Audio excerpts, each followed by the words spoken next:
All the disrespect before you play back, button check. Button check. What is up, Butt Check fam? Thank you guys for tuning in once again. We are back with another week, a full week of checking these buttons. Hope you guys enjoyed your weekend. And of course, it's not just any day, it is HT. Let's get it. So today, man, it's like when I first read this topic, I was like, is pigs done flied? Hell done froze over. I'm like, what am I reading right now? Anyway, we're about to cover it all. We got the hot topics, hot clips, as always. Chapters down below if you guys want to get around to a certain subject, but we're about to cover it. Hope today's going good because you already know it's about to get better. Let's go.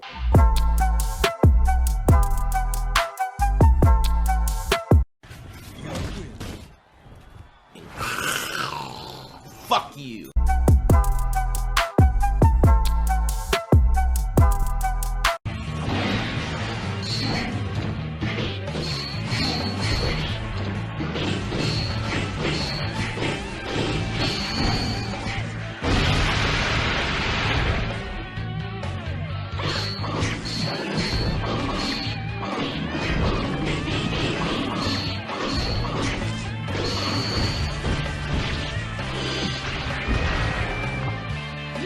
All right, now into the first set of buttons that need to be checked. This one pops off in the world of the almighty Punkdagod, right? Profile on the screen. The man needs no introduction. So he posted this tweet just the other day, by the time you're watching this a couple days ago, right here saying, I can't beat anyone in anything today, LOL. Just feels like my motivation dies every tournament I go. Since online has been a thing, I can't get my motivation back for playing offline. I just don't really seem in it when I'm playing, just isn't fun anymore. And of course, people in the community reach out. Some of them are like, either you're still doing the damn thing or just hang on a little bit more. I believe the tournament he was speaking about, if I'm not mistaken, was Pinnacle. I think that was in Canada. I could be wrong. But anyway, I know he actually won. There was still games that he won, if I'm not mistaken, in Street Fighter V, right? And Justin Wong got second. In Marvel, he got third, and then Justin got second. So, I mean, obviously, he's still doing the damn thing. But if you notice, like, as people keep encouraging him, it seems like he's telling the truth. Like, there's something more to this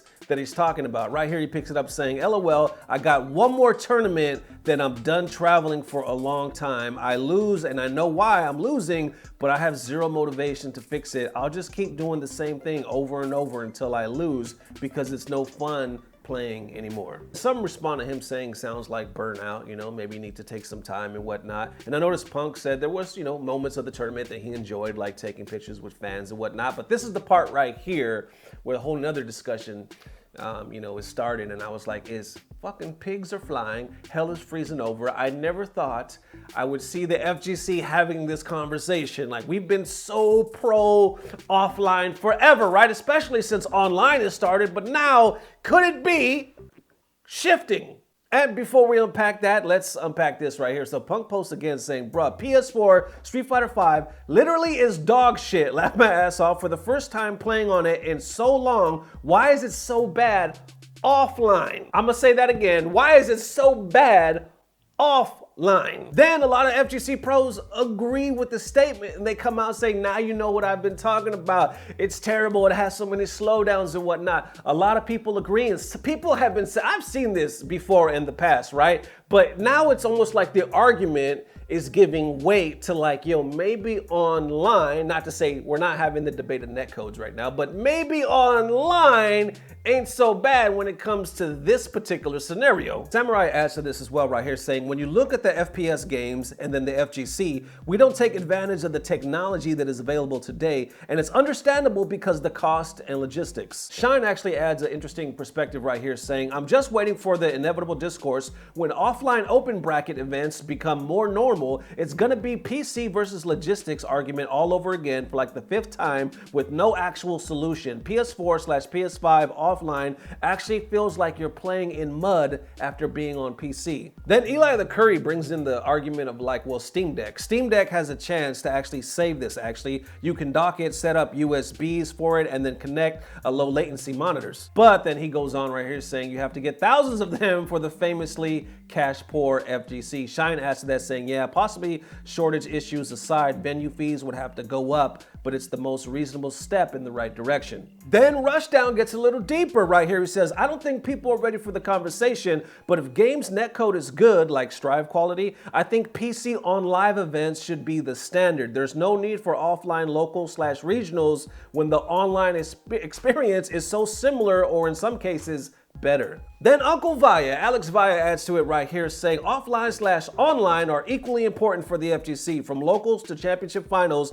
there must be a balance of competitive integrity and the social aspect of gaming to grow the scene. Many players would not stick around without the camaraderie/guidance from their locals. Dr. Danny Pham adds to this right here saying this social aspect playing in person is insanely huge factor of the FGC unless you literally decide you just want to communicate strictly through Twitter and don't care for human interaction. And Rushdown replies to that right here saying, I agree that the social aspect is important. I also agree that the offline should stick around for the larger events and focus on that aspect more. I disagree that losing out on locals once a week should impact your social skills or health in any way because you really can't get that elsewhere. Some are like, okay, elsewhere in your case, but what about for some people that consider offline FGC gatherings their only place for social health? I noticed Phenom actually added to this as well, saying this is true. SF5 PC online, if the connection is good, is greater than Lagstation 4 offline. Just too bad the connections are usually not that good. Okay, so let's unpack this right now. I'll continue to post like tweets and whatnot as we start to discuss this. The first point that Punk made, where he looks like he was being honest, he was like, yo, he's not really feeling offline tournaments as he used to. Like, one, he was making the comment, I think Justin was making the comment, like when they just won these past tournaments or, you know, placed so high, they were like, not too bad for a couple of content creators. And I know people are like, whoa, you're calling yourself a content creator now? Let's be real, that's what they are. Of course, they're pro players and whatnot, but they're heavily invested in being full-time content creators. If I had to take a guess, they are getting a better revenue, they're getting better income, they are building a better brand off of their content than anywhere else. Now, of course, I'm not talking about all the money because I think Punk has won hella money, and I know Justin has won hella money from their tournament plays, but that is through like years and years and years and traveling and grinding and all this stuff. Content is like, they're doing it from their house, they're doing it from wherever they want. Residual income just steadily coming in over and over again. And a lot of big names, pro players that have made this crossover to content and being successful with it, they're like, you know, the lights are going on, they're like, hold up, maybe I should take a couple steps back from competing and focus on this. I could do both, but now I could pick my shots. So I don't know, I think we're a little ways from Punk fully just doing content full time, but this is a hell of a conversation to start having. Because with the second conversation, we're talking about how online, I'm gonna say that again, online PC is better. What people are saying, if the netcode is good, I guess, better than offline PS4. Holy shit, I didn't know. Now, we knew PC was the shit and all that other stuff, but I didn't know like I said, hell done froze over, pigs are fly and all this good stuff. I didn't know that I would see so many pros saying, yes, online in this case can be better. Therefore, leading to the conclusion like, yo, FGC eventually, and I remember Alex Vaya saying this same conversation a couple years ago when people like gave us some shit for it, but eventually PC is going to have to be the way of the future. We have to start doing PCs, but then people are like, oh, you know, the connection, the money, it's a pain. I've seen that argument before, right? There's so much shit. It's not just easy as, oh, let's get a bunch of PCs. There's a whole bunch of shit around it, you know, that makes it very hard, if not impossible. Well, seemingly impossible, but obviously not. But anyway, there's a lot that goes into that. But now that we're having the conversation, like, yo, could this possibly be a thing where if we get a good connection, like let's say,